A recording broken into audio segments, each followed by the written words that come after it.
तो तुलसीदास जी ने रामचरितमानस लिखी कि राम की यह कथा वह सरोवर है जिसमें डुबकी लगा लेने के बाद आप भगवान से मिलने के अधिकारी हो जाते हैं। तो ये भगवान से मिलने का अधिकार आपको यहाँ से प्राप्त होगा।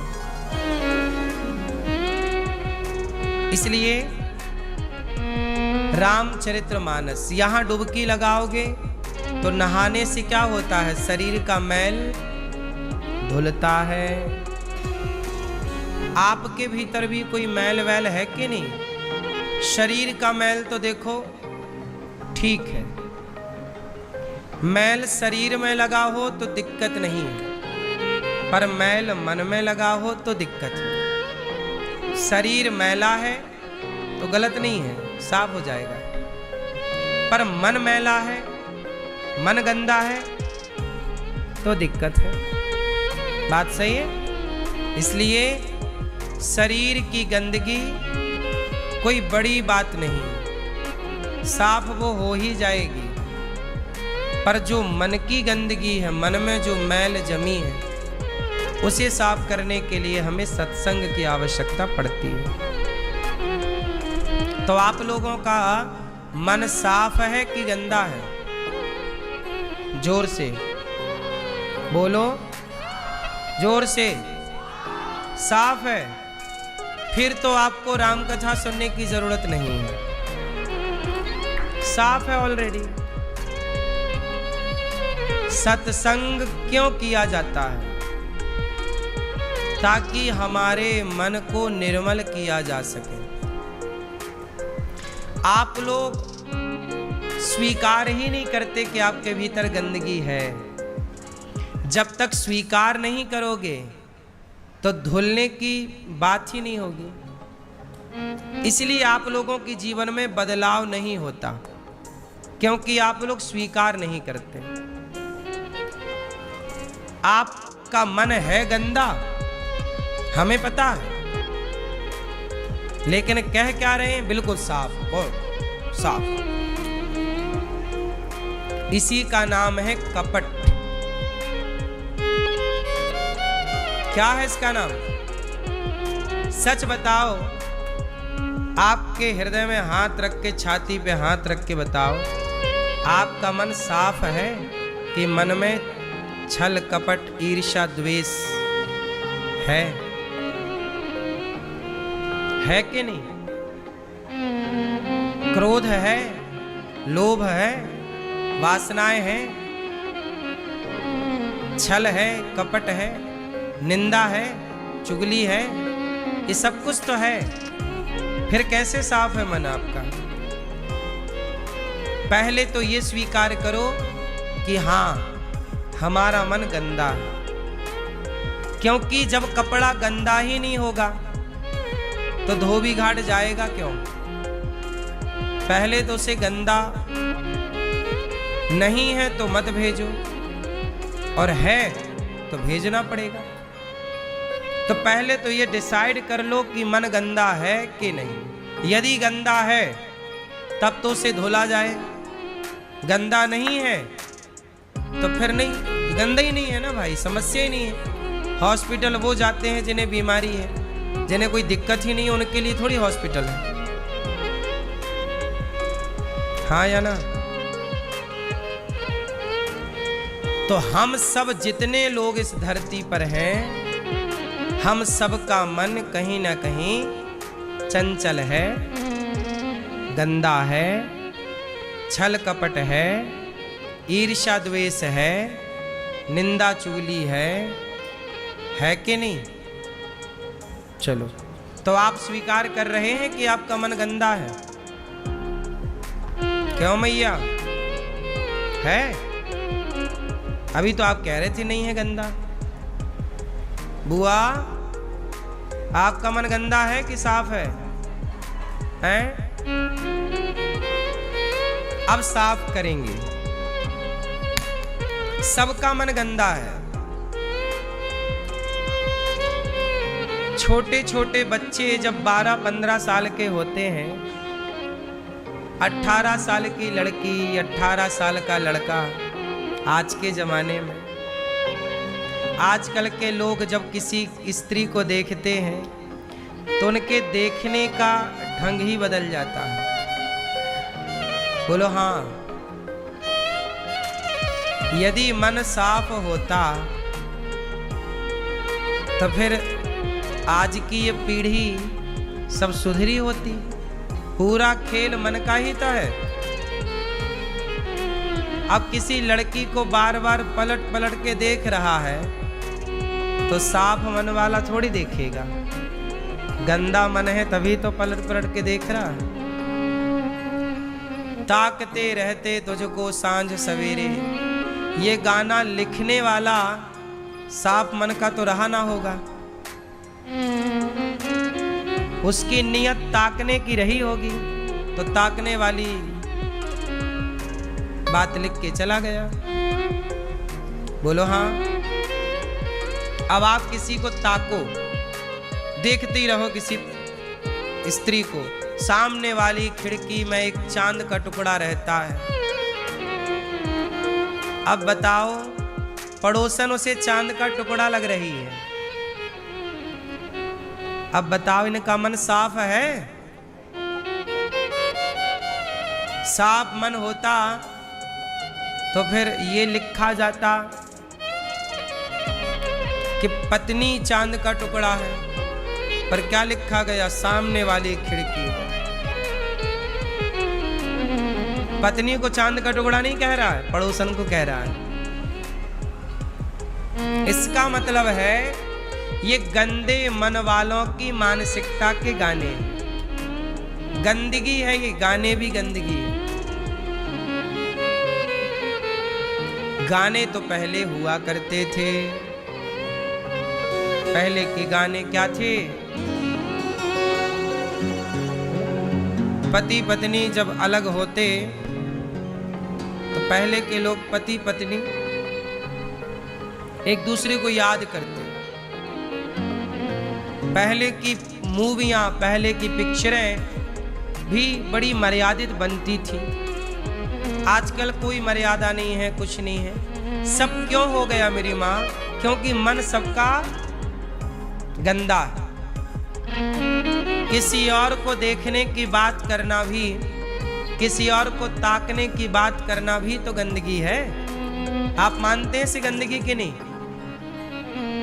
बोलो हाँ।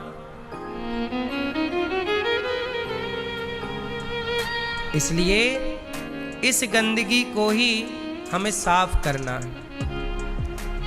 शरीर की गंदगी साबुन से साफ होती है।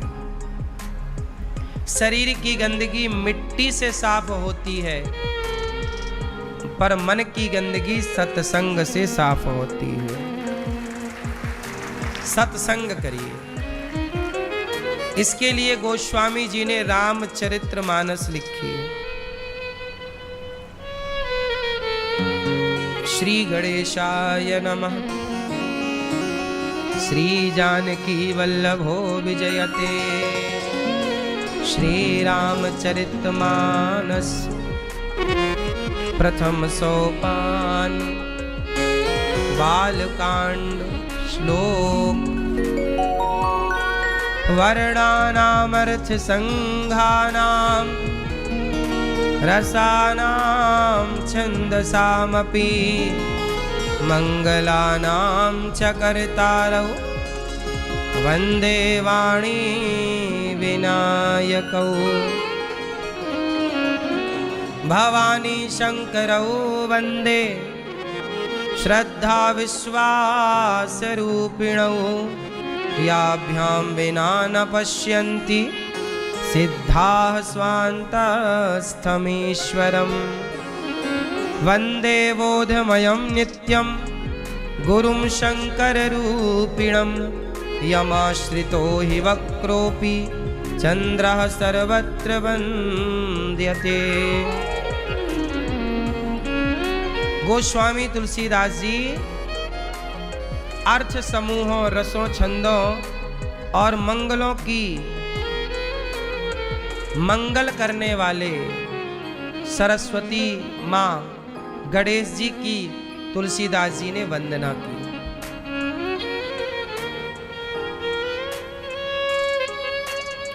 सबका मंगल हो इसके लिए सरस्वती और गणेश जी की वंदना की, फिर शंकर जी की वंदना, सीताराम की वंदना, सबकी वंदना गोस्वामी जी करते हैं। और फिर क्या कहते हैं, जो सुमिरत सिद्धि होय गणनायक करिवर वदन, करऊं अनुग्रह सोय बुद्धि राशि शुभ गुण सदन। सबकी स्तुति करते हैं। और रामचरितमानस को कहां से, नाना पुराण निगमागम सम्मतम यद रामायणे निगदिदम क्वचिदन्यतोपि स्वान्तः सुखाय तुलसी रघुनाथ गाथा भाषा निबंध मति मंजुल मातनोति। ये रामचरितमानस क्या है, नाना पुराण 18 पुराणों का सार रामचरितमानस है और वेदों का सार रामचरितमानस है। वेद बड़े कठिन हैं, पुराण बड़े कठिन हैं, पर वो कठिन से कठिन वेद पुराणों को सरल सी सरल रामचरितमानस सामान्य हिंदी अवधी भाषा में तुलसीदास जी ने सब तक सुलभ कर दी कि भाई तुम वेद पुराण नहीं पढ़ सकते, रामचरितमानस पढ़ लो, वही ज्ञान होगा जो वेद पुराण पढ़ करके होता है। बात समझ में आई? इसलिए आप सबके घर में रामचरितमानस होना चाहिए। आप में से कितनों के घर में रामचरितमानस है? रामचरितमानस की कोई एक चौपाई आप सुनाओ। हाँ, नहीं आती? आप सुनाओ, आप सुनाओ चश्मा वाले।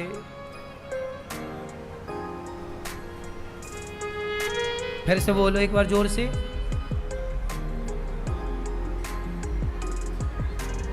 आधी चौपाई बोल पाए? ओ बेटा, आप बताओ बेटा, रामचरितमानस की एक चौपाई बताओ। सबको आती है, अभी हम बोलेंगे सबको आएगी।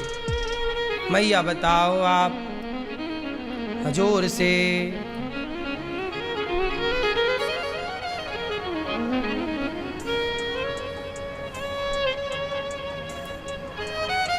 सही है, आप बताओ।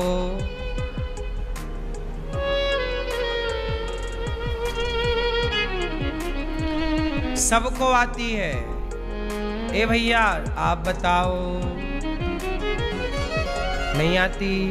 बेटा आना चाहिए ना, हम सनातनी है ना। मुसलमानों को कुरान आती है ना, आती है ना। उनके छोटे छोटे बच्चों को भी कुरान की आयत आती हैं। लेकिन हम सनातनियों को रामचरितमानस नहीं आती, जो कि सबसे सरल है। रामचरितमानस तो बिल्कुल सरल है। बोलो हाँ। अवधी भाषा में है, सरल भाषा है। गुजराती में भी रामायण है, गुजराती भाषा में भी रामायण है। आप सबको आता है। दीन दयाल विरद संभारी हरहु नाथ मम संकट भारी।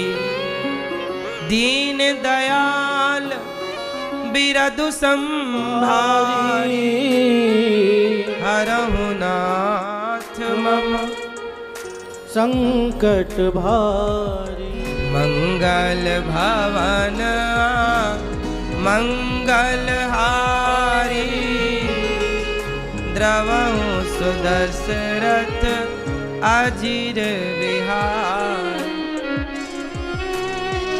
सिय राम मया सब जग जानी करहु प्रणाम जोर जोग पानी।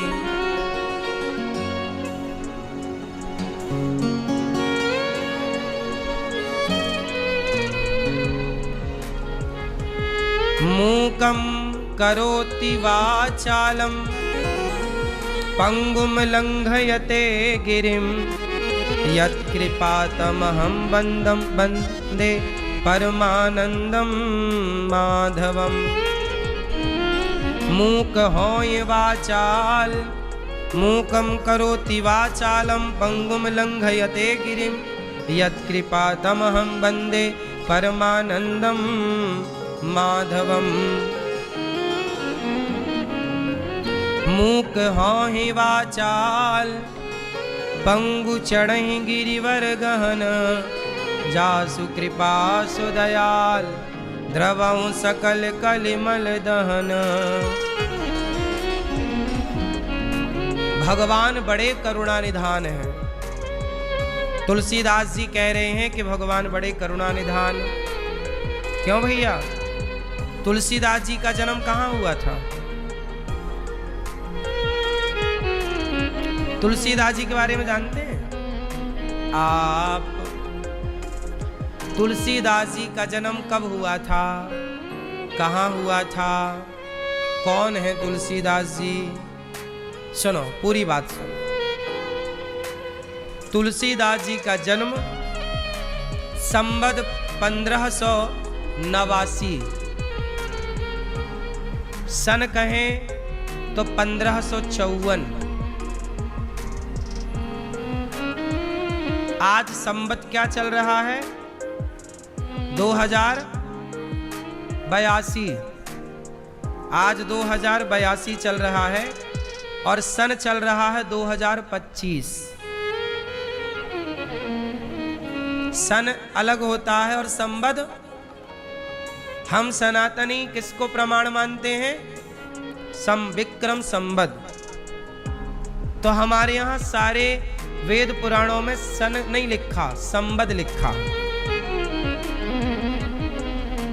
तुलसीदास जी ने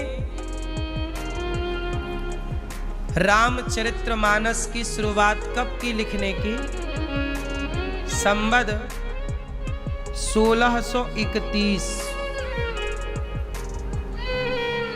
1631 रामनवमी के दिन अयोध्या जी में बैठकर गोस्वामी तुलसीदास जी ने रामचरितमानस को लिखना प्रारंभ किया।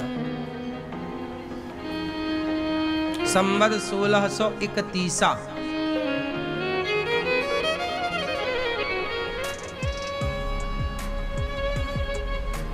तुलसीदास जी राजापुर गांव, उत्तर प्रदेश। पिता का नाम क्या था तुलसीदास जी के? आत्माराम दुबे।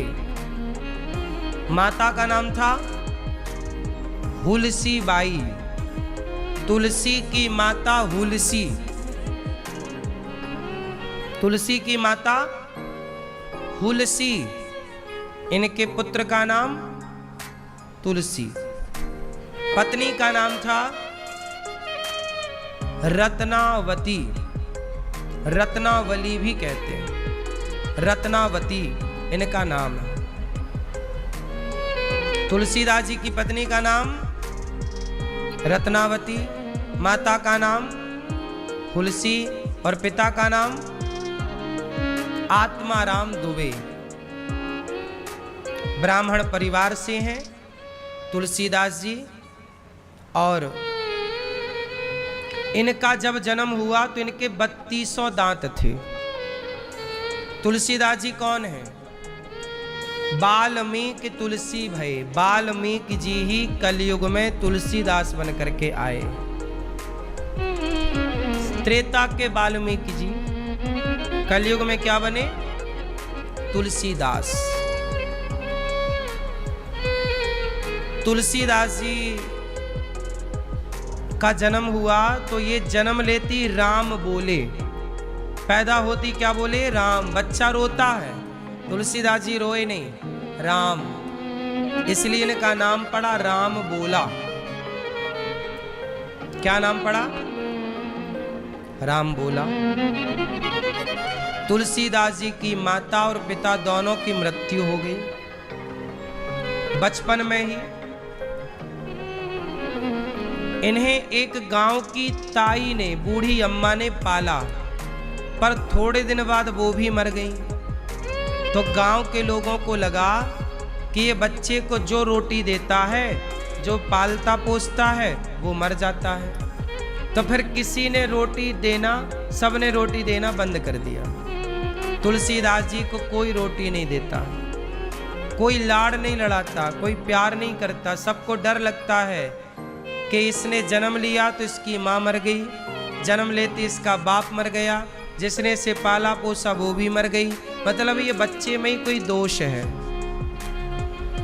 अब सगुन सा मान लिया तुलसीदास जी को समाज ने, और रोटी पानी देना बंद कर दिया। तब ये रोते रोते पेड़ के नीचे जाकर बैठे, और कोई पानी रोटी देने वाला नहीं।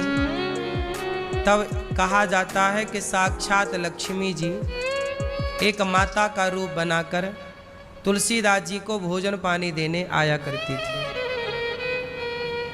फिर ये पढ़ने के लिए काशी आ गए। तुलसीदास जी ने बहुत कम समय पर पढ़ाई की।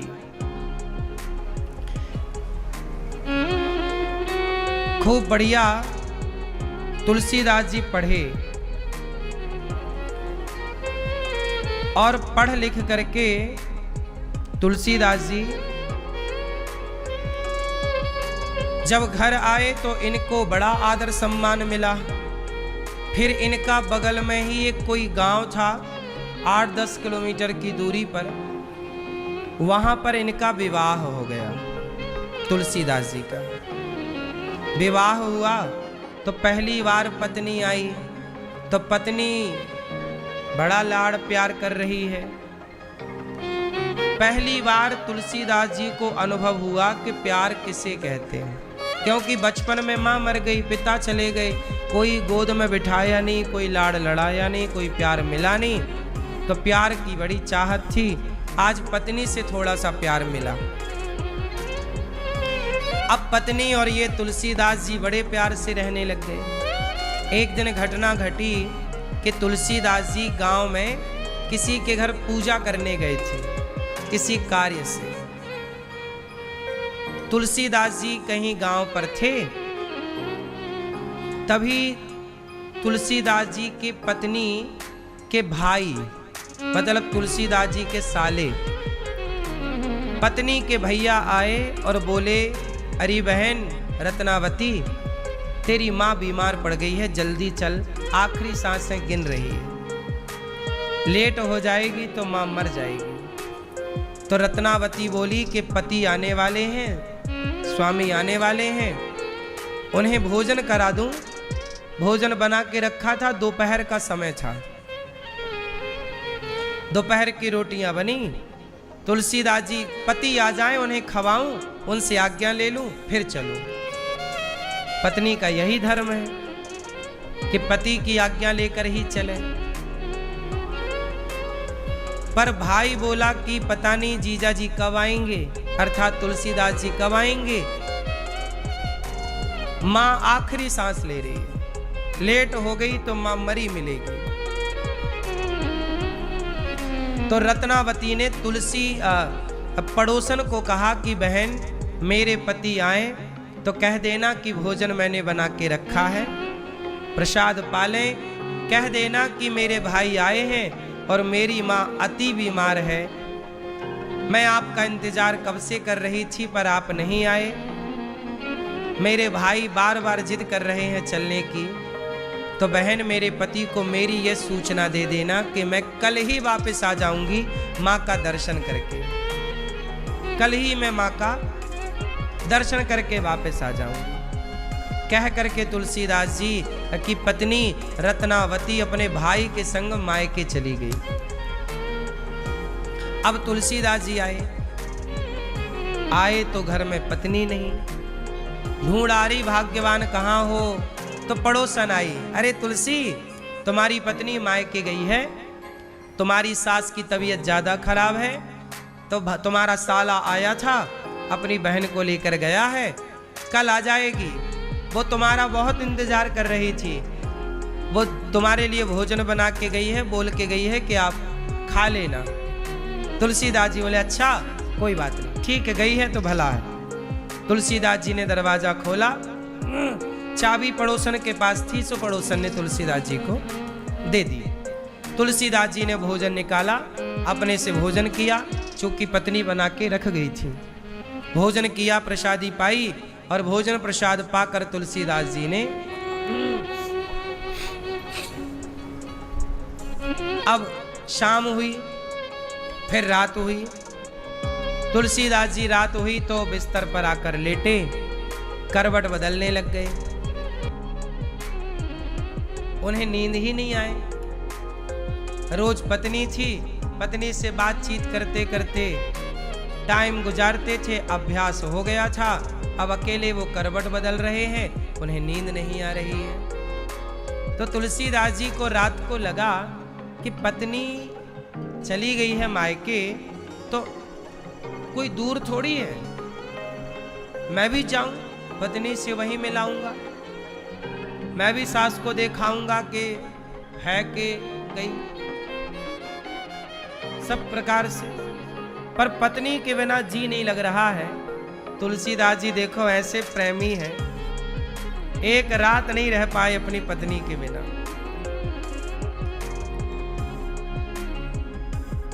गए। अच्छा, तुलसीदास जी अपनी पत्नी से प्रेम बहुत करते हैं, बात सही है कि गलत है? आपके पति करते हैं इतना प्रेम? क्यों मैया, आप मायके जाती हो तो वो भी आ जाते पीछे पीछे क्या है?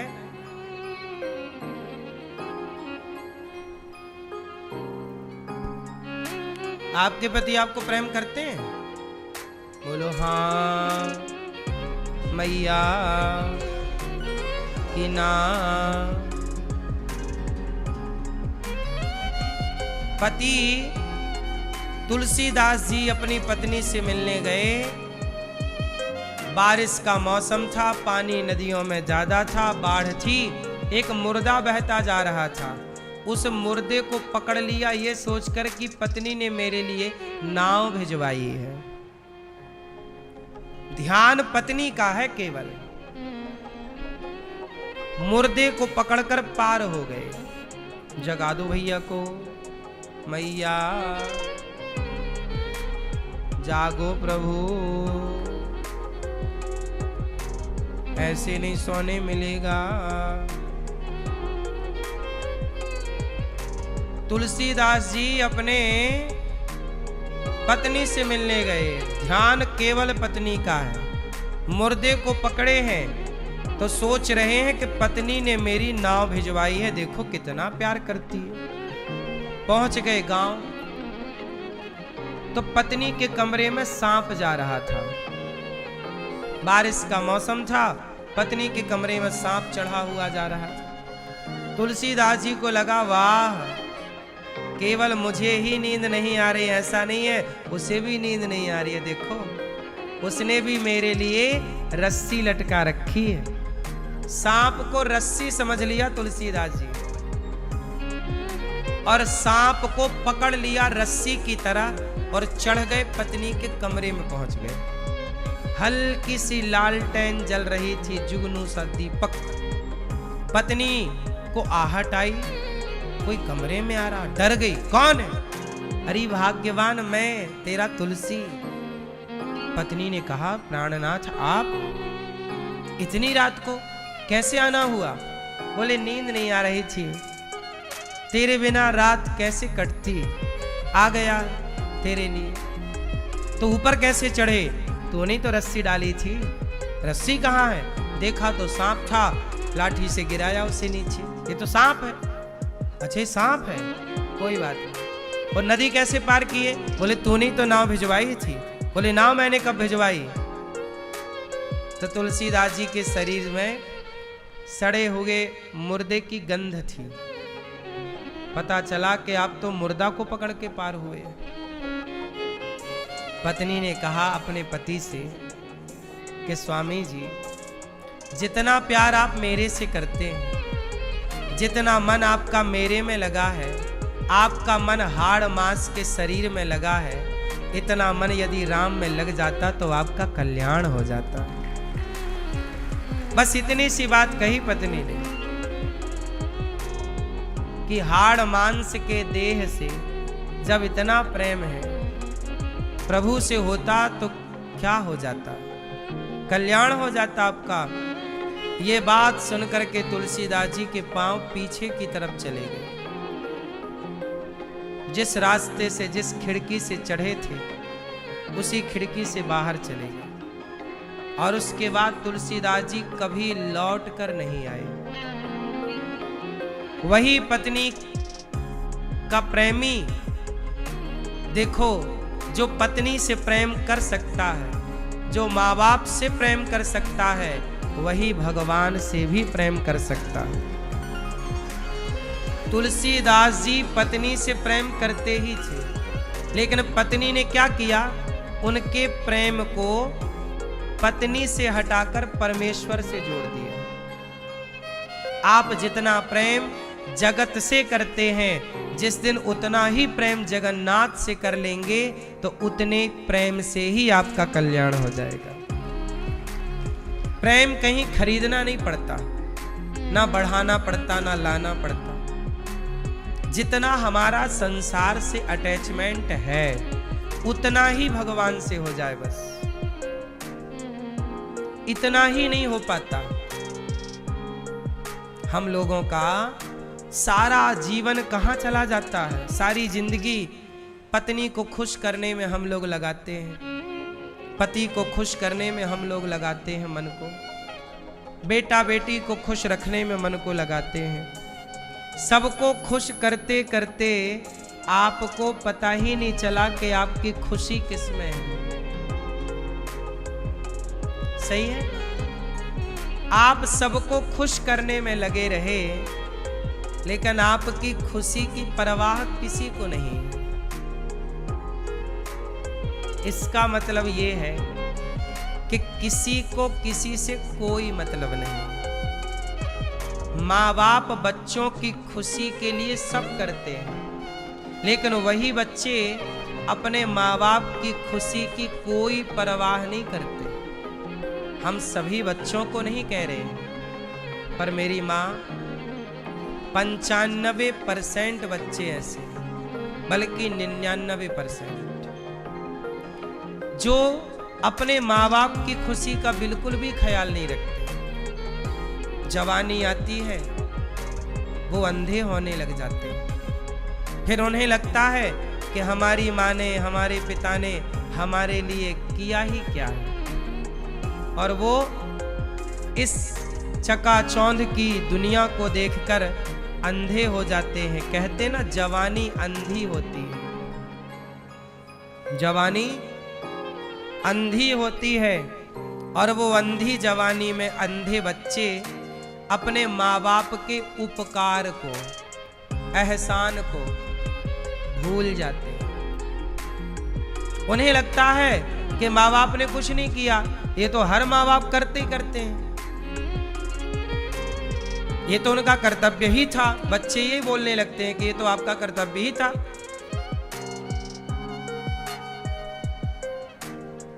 इसलिए सच्चाई ये है कि कोई किसी का ख्याल नहीं रखता, सब गलत फहमी में जीते हैं। आपको लगता है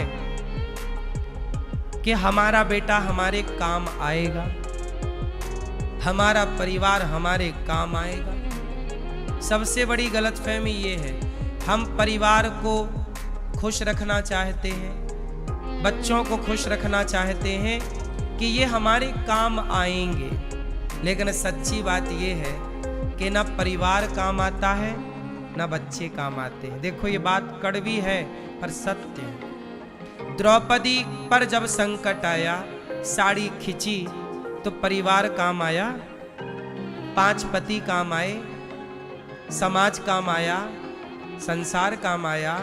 कौन काम आया? केवल कृष्ण, केवल भगवान। इसलिए काम तो भगवान ही आएंगे, मीराबाई के काम कौन आया? ससुर ने जहर दे दिया, पति साथ छोड़कर चले गए, सास ने ताना मारा कि तूने तो मेरे कुल का नाम खराब कर दिया। संसार के लिए आप करते रहिए। संसार तब तक ही खुश है जब तक आप से उसका स्वार्थ है।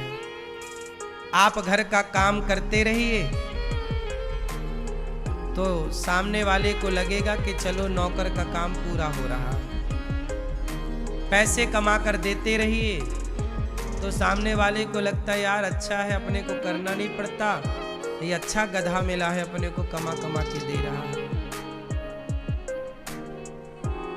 आप पैसे मत कमाइए और आप घर का काम मत करिए। देख लेना 1 साल के अंदर ही तुम बोझ बन जाओगे। घर वाले तुम्हें सीधे मुंह बात ना करेंगे। और की छोड़ दो, तुम्हारे बहू बेटा ही तुमसे बात नहीं करेंगे। पैसा है तो पूंछ है, पैसा नहीं तो कुछ नहीं। सुख के सब साथी, दुख में न कोई 1% बेटा बहू अच्छे भी हैं जो बिना स्वार्थ के अपने माँ बाप को पलकों पर रखते हैं। अच्छे बुरे दोनों हैं संसार में, लेकिन अच्छों की संख्या 1 है और बुरे की संख्या 99 है। फर्क इतना है। 99% वो लोग हैं इस संसार में जो बिना स्वार्थ के अपने मां को भी गिलास भर पानी नहीं देते। हम तो देखो वृद्धाश्रम में रहते हैं, हमारे पास तो रोज कोई ना कोई वृद्ध मां आती है। आप लोगों से ज्यादा अनुभव जिंदगी का, भले आपकी उम्र ज्यादा होगी, भले आपका अध्ययन डिग्रियां पढ़ाई लिखाई आपकी हमसे ज्यादा होगी, पर जो रियल जिंदगी का अनुभव हमने कमाया है ना, 290 से ज्यादा माताएं यहाँ हैं। रोज कोई ना कोई माँ आती हैं, कहती हैं कि बेटा घर से निकाल दिया। अभी परसों ही एक माँ आई, 2 बेटे हैं और 2 बेटियां। बेटा बहू ने घर से निकाल दिया तो बड़ी बेटी लेकर के आई थी यहाँ पर अपनी माँ को। महाराज मेरी माँ को रख लो। मैंने कहा तुम तो बेटी हो, तुम नहीं सेवा कर सकती हो। बोले मेरे पति कहते हैं कि यदि ये माँ रहेगी तो तुम नहीं रहोगी, तुम रहोगी तो ये माँ नहीं रहेगी। अब बताओ, उस माँ के पास कुछ नहीं है ना। जवानी थी तो कमा कमा के बच्चों को दे दिया।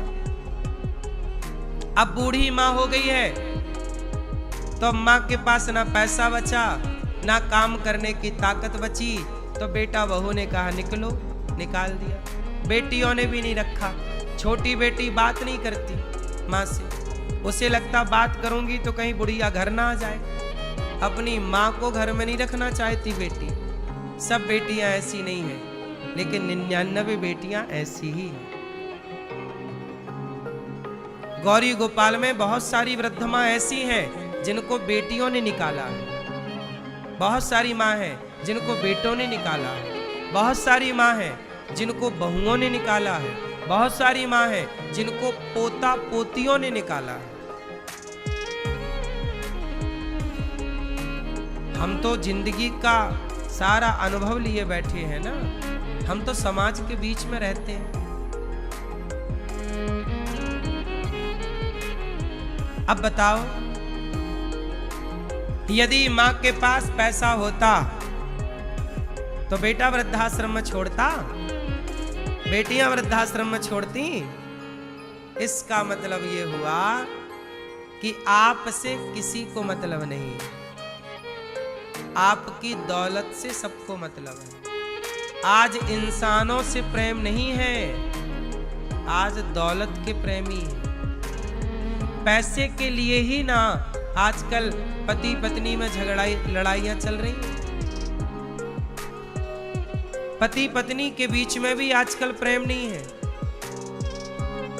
शादी के बाद लड़की कहती है कि ये वाला घर हमारे नाम कर दो,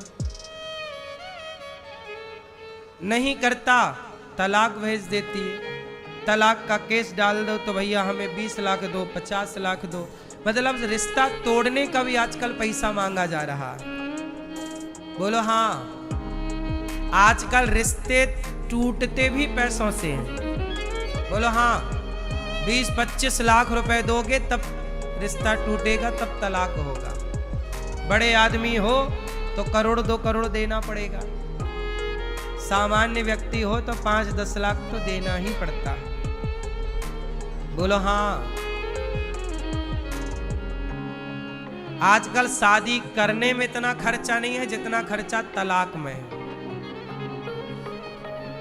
बोलो हाँ कि ना। रिश्ता जोड़ने में इतने खर्चे नहीं है जितने खर्चे रिश्ता तोड़ने। मतलब आजकल रिश्ते जोड़ना और तोड़ना मायने नहीं रखता, हर जगह पैसा।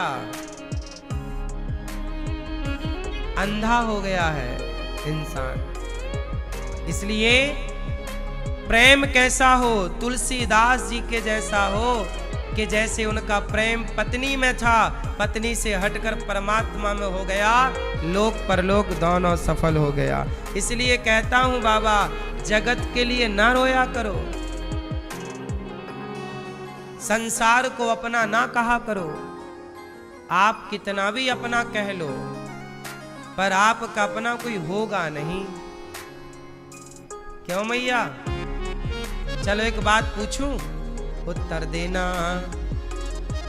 आप लोग एक व्यक्ति का नाम बताओ जिसको आप ये कह सकते हैं कि ये मेरा है। आप सब लोगों से मेरा एक सवाल है, एक व्यक्ति का नाम बोल दो मेरे सामने जिसको आप पूरे 100% दावे से कह सकते हो कि ये मेरा है। बताओ कौन है आपका, एक का नाम बताओ। चलो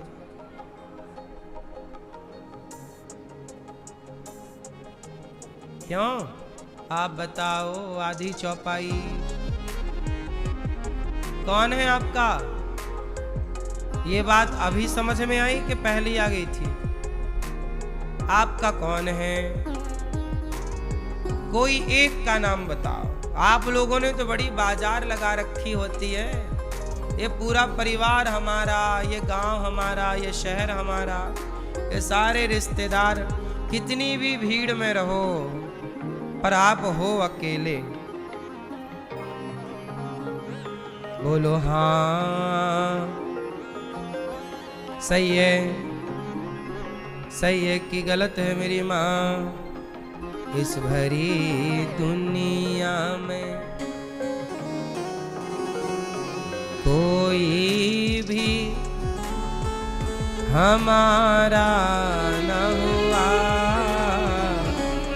गैर तो गैर थे, अपनों का सहारा न हुआ।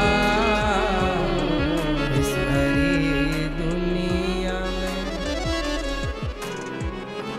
लोग रो रो के भी इस दुनिया में जी लेते हैं। लोग रो रो के भी दुनिया में जी लेते हैं। एक हम हैं कि हंसे भी तो गुजारा न हुआ। एक हम हैं कि हंसे भी तो गुजारा न हुआ। इस भरी दुनिया में कोई भी सहारा न हुआ। लोग रो रो के भी इस दुनिया में जी लेते हैं।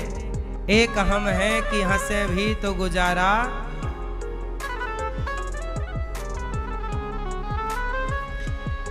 एक मोहब्बत के सिवा और ना कुछ मांगा था।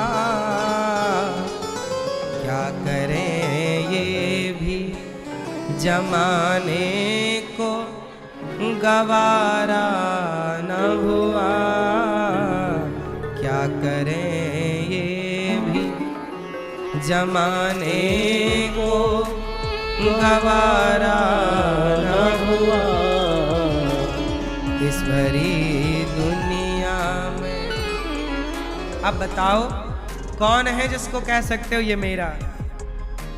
इसका मतलब है मैया आप कहती हो ना ये परिवार मेरा, ये आप सच बोलती हो कि झूठ बोलती हो?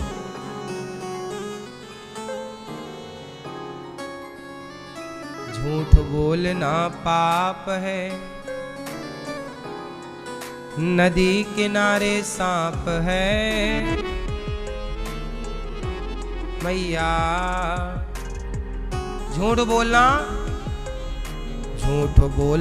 पाप है। आप लोग झूठ बोलते हैं कि सच बोलते हैं? क्यों? ए छोरी बिस्किट खा रही हो? बिस्किट। झूठ बोलना पाप है, नदी किनारे आप झूठ बोलते हो ना? कौन सा झूठ? आप कहते हो ये परिवार हमारा है, उनमें एक भी आपका नहीं है, जबकि आप कह रहे हो हमारा। ये झूठ है। यदि है तो बताओ नाम लेकर के कि ये व्यक्ति मेरा है। कौन है आपका? बोलो मेरी माँ है। इस संसार में चलो परिवार की, रिश्तेदारों की छोड़ो, चलो बताओ शरीर में वह अंग कौन सा है आपका जिसको आप कह सकते हैं कि ये अंग मेरा है? ये भैया आप बताओ आपके शरीर में वो कौन सी जगह है जिसे आप ये कह सकते हैं दावे के साथ कि ये मेरा? चलो बताओ, बोलो। आंख यदि आपकी है तो बुढ़ापे में कम क्यों दिखने लग जाता है? कमर यदि आपकी है तो बुढ़ापे में झुक क्यों जाती है? घुटने यदि आपके हैं तो बुढ़ापे में साथ क्यों छोड़ देते हैं? दिल आपका है तो बुढ़ापे में एक टाइम बाद दिल भी हैंग हो जाता है, हार्ट अटैक गया काम से। इसका मतलब ये शरीर भी आपका कोई अंग नहीं कह सकते कि ये मेरा है। पता नहीं कौन संग कब काम करना बंद कर दे। बोलो हाँ हाँ कि ना। इसका मतलब है कि ये शरीर भी आपका, जोर से, शरीर भी आपका नहीं है, परिवार भी आपका नहीं है, लेकिन आप कहते हो कि ये मेरा, ये मेरा, ये मेरा। इसी मेरा मेरा में आप इसी कंफ्यूजन में रहते हो और कहते हो शांति नहीं मिल रही है। अरे झूठ के संग रह रहे हो 24 घंटे तुम। शरीर मेरा है ये भी झूठ है, परिवार मेरा है ये भी झूठ है, तो सच क्या है? बोलो सच क्या है? बोलो सच क्या है? सच क्या है? सच क्या है? ईश्वर सत्य है, सत्य ही शिव है, शिव ही सुंदर है। सत्यम शिवम सुंदरम, सत्यम शिवम सुंदरम। ईश्वर सत्य है, सत्य ही शिव है, शिव ही सुंदर है। सत्यम शिवम सुंदरम। तो सत्य कौन? बोलो ईश्वर सत्य है, भगवान सत्य है। अब संसार का हर संबंध, संसार का हर संबंध बोलो झूठा है। इसलिए मीरा जी कहती हैं कि मैंने तो भगवान से संबंध जोड़ लिया। पायो जी मैंने, आपने जगत को अपना कहते रहे, मीराबाई ने जगन्नाथ को अपना बना लिया। पास हो गई मीराबाई, हम सब फेल हो गए। पास होना है तो जगत में ही ना उलझे रहना, इससे आगे भी कुछ है, यहीं तक सीमित ना रह जाना। ये सब झूठा है जगत। कैसे झूठा है? ऐसे ही, रिश्ता कोई नहीं है आपका, आप मान सबको रहे हो, ये मेरी माँ, ये मेरा बाप, ये मेरा भाई, ये मेरा बहन, ये मेरे पति, ये मेरी पत्नी, पर रिश्ता कोई भी सत्य नहीं है। आज है कल रहेगा कौन रिश्ता, कोई भरोसा नहीं। अच्छा ये बताओ, रिश्तों में स्वार्थ होता है कि नहीं? बोलो हाँ। रिश्तेदारी स्वार्थी होते हैं कि नहीं? स्वार्थ बोलो। रिश्तेदार स्वार्थी होते हैं? बोलो हाँ कि ना होते? स्वार्थ लाग करें सब प्रीति, सुर नर मुनि जन की यह रीति। स्वार्थ लाग, सब स्वार्थी होते हैं। इसलिए कहता हूं, भगवान के सिवा किसी को अपना समझने की गलती ना करना। भगवान तुलसीदास जी गए और उन्होंने रामचरितमानस की रचना की, रोज कथा सुनाते हैं। तुलसीदास जी रामचरितमानस लिखकर समाज पर बहुत बड़ा उपकार करते हैं। तुलसीदास जी कहते, वंदऊ गुरु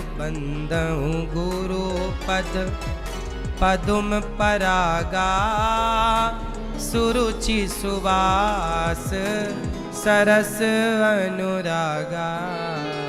अमीय मूरिमय चूरन चारो, समन सकल भव रुज परिवारो। सीताराम जय सीताराम, सीताराम जय सीताराम।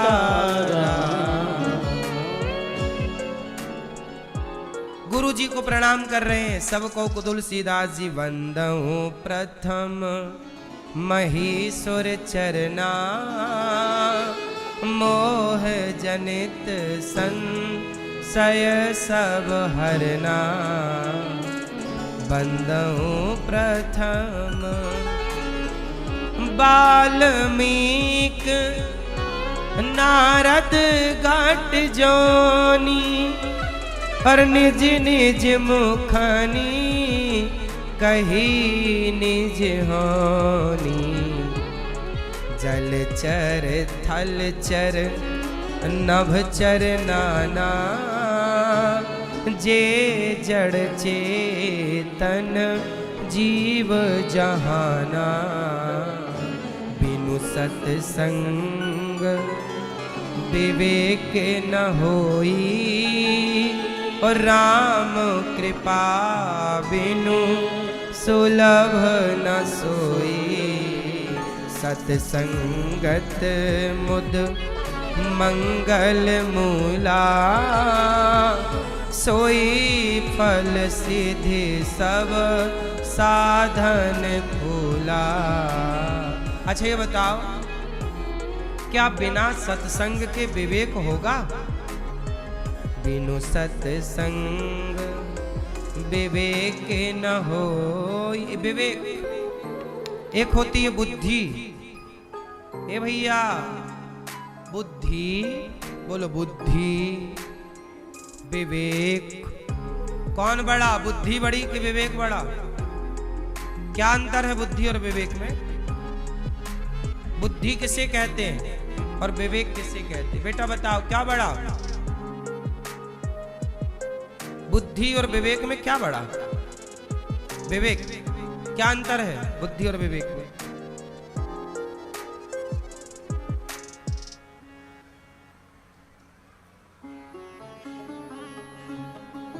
मैया क्या बोलती तू। बुद्धि और विवेक में अंतर बताओ लाल मैया, क्या अंतर है? नहीं बताओगी? गुस्सा हो क्या? ये मैया बताओ, लाल मैया, चश्मा वाली मैया, बुद्धि और विवेक में क्या अंतर है मेरी माँ? बुद्धि सबके पास होती है। बोलो हाँ, चींटी के पास भी बुद्धि है, इसलिए लाइन पर चलती है चींटी, एक लाइन पर। चींटी के पास क्या है? उसे भी बच्चा पैदा करने की बुद्धि है, चिड़िया को भी घोंसला बनाने की बुद्धि है, चिड़िया को भी बच्चे पैदा करने की बुद्धि सबके पास है। मछली को भी बुद्धि है, बच्चे पैदा करने की नहीं है? सब बच्चे पैदा करते हैं, सब अपने अपने तरीके से बच्चों को प्यार भी करते हैं। बुद्धि सबके पास है। कोई सांप है, उसे भी बुद्धि है, जान बचाने के लिए बिल में घुस जाता है। बुद्धि तो है तब ना घुस गया, वरना खड़ा रहता, मार लो। बुद्धि सबके पास है। बोलो हाँ। आप लोग भी कपड़ा पहने हैं, बुद्धि थी तब तो पहने हो। जिनके पास बुद्धि नहीं होती वो कपड़े भी नहीं पहन पाते, कहीं की कहीं बटन लगाते हैं। बोलो हाँ। क्यों मैया? बुद्धि तो सबके पास है ना भैया, है? पशु पक्षी जीव जंतु सबके पास क्या है? जोर से, बुद्धि। अब बात करते हैं विवेक की। बुद्धि सबके पास होती है, पर विवेक सबके पास। विवेक किसके पास होता है? कुत्ते के पास, बिल्ली के पास बुद्धि तो है, पर विवेक नहीं है। पशु पक्षी के पास बुद्धि तो है, पर विवेक नहीं है। मनुष्यों के पास बुद्धि तो है, पर जो सत्संग करता है उसके पास विवेक भी होता है। बिनु सत्संग विवेक न हो। विवेक किसके पास होगा? जो सत्संग करेगा। अच्छा, बुद्धि और विवेक में अंतर क्या है? ये बात सुनो, क्या अंतर है? बोलो मेरी माँ। देखो अंतर बताता हूं। एक स्त्री खड़ी है, एक स्त्री खड़ी है, उसे किसी ने देखा माँ के रूप में। ये मेरी माँ की तरह है, उम्र में बड़ी है। किसी ने बहन के रूप में देखा, किसी ने अपनी गलत नियत से देखा। एक ही स्त्री है, आप एक ही हो ना, पर आपको अलग अलग लोग अलग अलग नजरिए से देखते हैं। कोई आपको बेटी के रूप में देखता है, कोई आपको माँ के रूप में देखता है, कोई आपको बहन के रूप में देखता है, तो कोई आपको बाजार में गलत नजर से भी देखने वाले लोग होते हैं। आप ट्रेन में चढ़ती उतरती, बस स्टैंड में आती जाती हैं, बहुत सारे लड़के आपको छेड़ने लग जाते हैं, मौका मिलती गलत जगह पर टच करने लग जाते हैं। ये हर स्त्री के साथ रोजमर्रा की घटना है। बाजार जाते समय, रेल में, बस स्टैंड में, ये सारी स्त्रियों के साथ लगभग ये घटनाएं घटती हैं कभी ना कभी उसके जीवन में, कि उसे गलत नजर से कोई ना कोई उसे देखने वाला मिल ही जाता है। बात सही है कि गलत है? हाँ कि ना? फिर तो आप स्त्री, इस एक स्त्री खड़ी है, कोई उसे माँ के रूप में देख रहा, कोई बहन के रूप में, कोई बेटी के रूप में, कोई उसे गलत नजर से देख रहा, और कोई साधु उसे इस दृष्टि से देख रहा है कि ये मेरी राधा रानी है, ये मेरी किशोरी जी है। सीता जी है, लक्ष्मी जी है, मेरी माँ है, इस भाव से।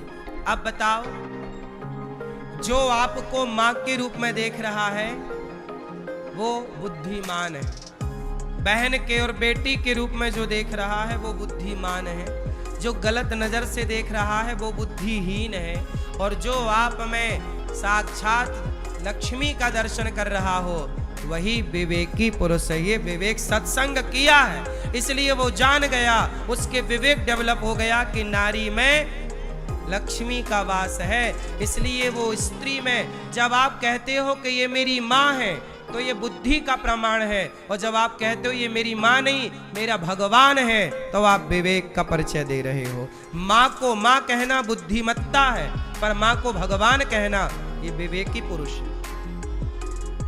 बाप को बाप कहना बुद्धिमत्ता है, ये बुद्धिमान है जो पिता को पिता कह रहा, पर जो पिता को परमात्मा कहे कि भगवान होता है बाप, वो बुद्धिमान नहीं, वो क्या है? वो विवेक। ये अंतर है बुद्धि में और विवेक में। जहां दृष्टि बदल जाए, देखने का पूरा तौर तरीका बदल जाए। तुलसीदास जी कह रहे बिनु सत्संग, इसलिए कहता हूं बच्चों को सत्संग कराओ। क्या कराओ? हाँ, फिर क्या होगा सत्संग करने से? आपकी बुद्धि विवेक में परिवर्तित हो जाएगी और आपका नजरिया बड़ा पवित्र हो जाएगा। आपके नजरिया जैसा फिर भला किसका नजरिया होगा? इसलिए तुलसीदास जी कह रहे हैं सठ सुधरहि सत्संगति पाई, पारस परस कुधात सुहाई, सठ सुधरहि। अच्छा ये बताओ, एक होता है मूर्ख, मूर्ख बोलो हाँ, मूर्ख होता है ना, अरे आदमी बड़ा मूर्ख। एक होता है सठ। अच्छा, मूर्ख और सठ में क्या अंतर है? लोग नहीं कहते अरे बड़ा सठ है, और एक कहते हैं मूर्ख। चलो, सठ का मतलब होता है दुष्ट। दुष्ट कहीं का। यहाँ माँ भी कई बार बच्चे को क्या कहती है? दुष्ट, बड़ा दुष्ट है। बोलो हाँ। दुष्ट में और मूर्ख में क्या अंतर है? दोनों एक ही है कि अलग अलग है? बोलो मेरी माँ।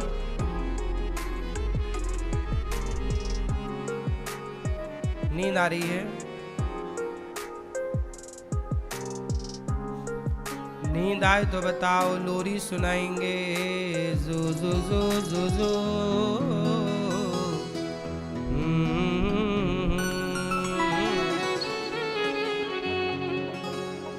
यशोदा का नंद लाला,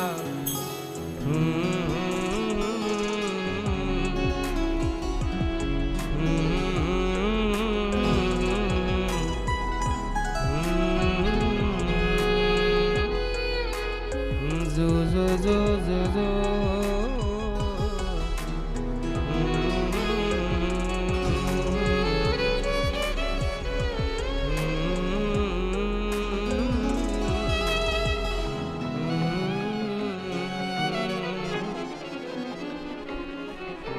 एक होता है मूर्ख, एक होता है दुष्ट। आपके अड़ोस पड़ोस में कैसे लोग हैं? मूर्ख के दुष्ट? बताओ मेरी माँ, आपके अड़ोसी पड़ोसी मूर्ख हैं कि दुष्ट हैं? बोलो। नहीं, मूर्ख जो होता है उसे कोई नहीं समझा सकता। मूर्ख हृदय न चेत, जो गुरु मिलहि विरंचि सम। जिसे कोई ना समझा सके, जो किसी की ना माने। जैसे रावण। रावण कौन था? मूर्ख। कोई नहीं समझा पाया। जो किसी की ना माने, सुधरे ही ना, वो मूर्ख है। और मूर्खों से ज्यादा उलझने का नहीं, वो उसे मानना ही नहीं है। लेकिन एक और होते हैं दुष्ट, जिसे बोलते हैं सठ। सठ जो है, दुष्ट जो है, वो यदि सत्संग पा जाए तो सत्संग पा करके वह सुधर जाता है। जैसे लोहा पारस मणि को स्पर्श कर ले तो लोहा सोना हो जाता है, ऐसे ही जो व्यक्ति सठ है, दुष्ट है, उसके सुधरने की संभावना है, पर मूर्ख के सुधरने की संभावनाएं नहीं। जैसे दुर्योधन, दुर्योधन कौन है? मूर्ख है। मैया, ओ पंचायती मैया, ओ मेरी माँ, बैठो मेरी माँ, पंचायत ना करो, बैठ जाओ जल्दी मेरी माँ, जल्दी बैठो मेरी माँ।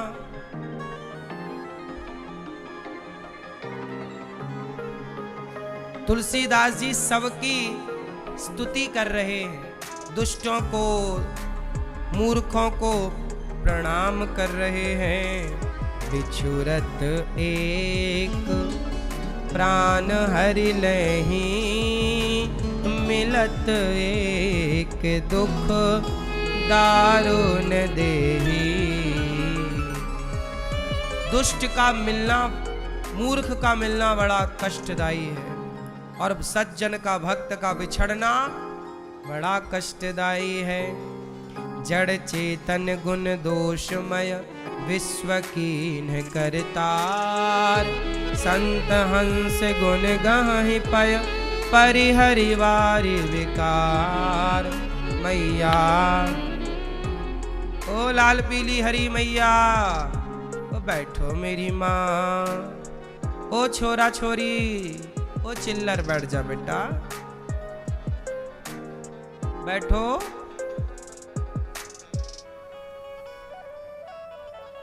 सुनो, ओ छोरा, घड़ी देख लो तुम, कितना बज गया? तुम्हारे एक हाथ में घड़ी है, तुमने दूसरे में भी ले रखी है।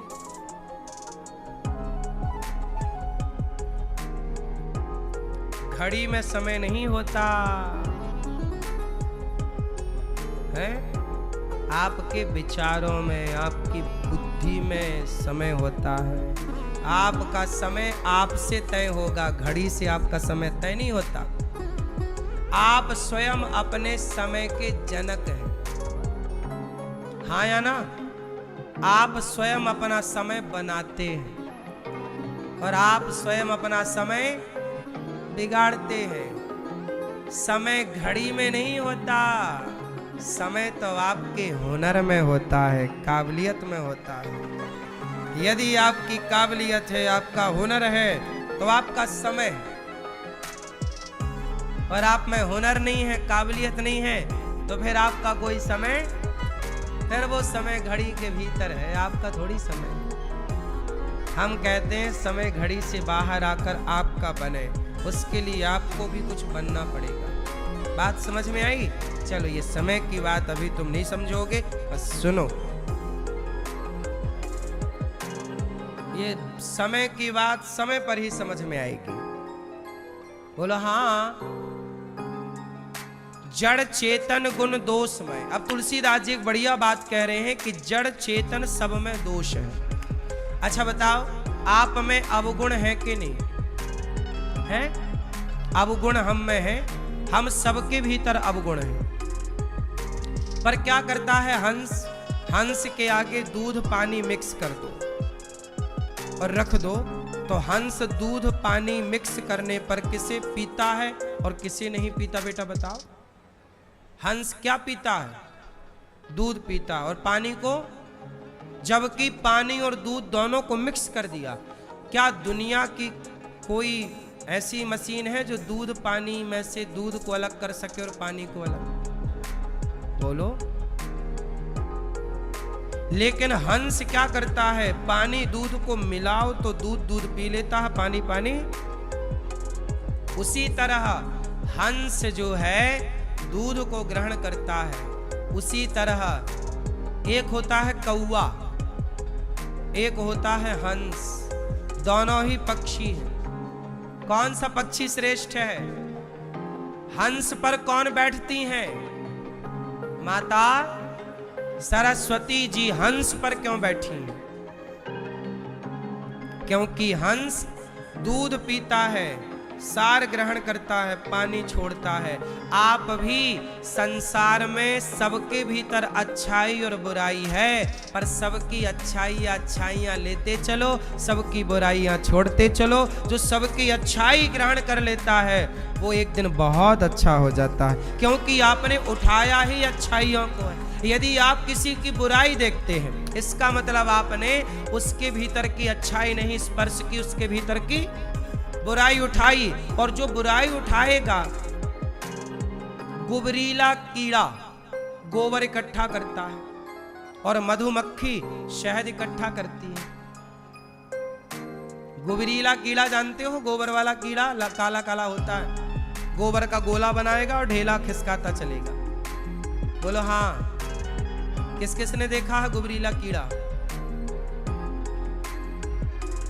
गोबर का कीड़ा गोबर का गोला बनाता है, खिसकाता चलता है। वो क्या इकट्ठा करता है? गोबर। और मधुमक्खी क्या इकट्ठा करती है? शहद। समझ में आई? हाँ बेटा, आपके अंदर गोबर भी है और शहद भी है, मतलब आपके भीतर अच्छाई भी है। और अब मैं गुबरीला कीड़ा बनकर आपकी बुराई उठाऊं या मधुमक्खी बनकर आपकी अच्छाई उठाऊं, ये मुझ पर निर्भर करता है। यदि मैं आपकी अच्छाई उठाऊंगा तो मैं भी क्या हो जाऊंगा?